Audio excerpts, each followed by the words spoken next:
All right, everyone, welcome back for another episode of Carnivore Trades. Today's Monday, September 13th, 2021. And really, it started already, so let the games begin. It is OpEx week. We have a quad witch this week. And as you can see here, the rumors have started already. So Litecoin, look at the pop here, look at the volume. Got all the way up to 240. So there was a rumor that Walmart and Litecoin were going to be doing a partnership. And that turned out to be false, but Litecoin had a huge pop in the morning session. If we flip over here to the intraday, just looking at the SPY here, Walmart really not reacting that much to the news. Did gap up and is now negative. But yeah, so rumors starting already. We're getting a lot of questions about volatility, and I'm telling you, the market's not ready yet. I don't think we're ready to really roll over currently. Just this week, especially with a quad witch, you can see we already had some gains last week, a little bit of selling coming in, and market testing the lower range of this channel. Nothing to say it can't get down to the 50 MA, but usually the first move of an OPEX week is the wrong one, and we're seeing some selling here. I do expect the market to recover. Now, we do have a cycle date this week, so that will be in play. However, with the options X going on, it's really hard to gauge anything and really say that there's anything concrete happening.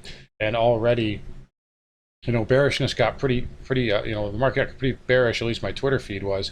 And now we're having a nice rally off the lows here as we get closer to the close here on the SPY. So one thing I want to bring to your attention, one of the reasons why I could, you can tell that it's not a real sell-off, or one of the things I use anyway, is we just flip here and just look at these so we're looking at the SP here, use the QQQ, and you notice anything different about these charts here? You guys have been following me for a while. I harp on this all the time, but look at the higher low in the semiconductors. Look at the higher low on the IWM. So there's divergence in play here from the Qs and the SPY on the semis and on the Russell, and this market's not going to go lower. It's just not going to go lower with the semis up and the Russell up especially. So that's something to just be aware of. There's little things, little tells that this market will give you that will let you know whether there's a real sell-off or not. For instance, the VIX was barely positive today. It barely cracked positive very briefly and then came right back in. So that's telling you there's no real selling going on. If they wanted this market lower, they would have done it immediately, and we would have been going no bid by now.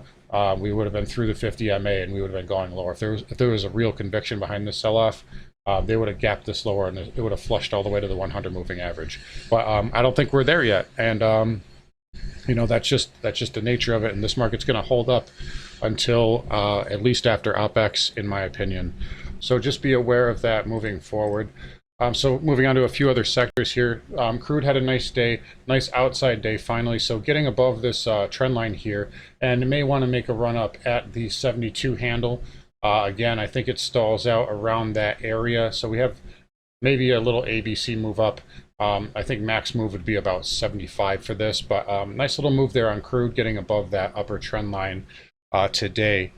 Outside of that, silver having a nice day. So it looks like there was some shakeouts going on last week.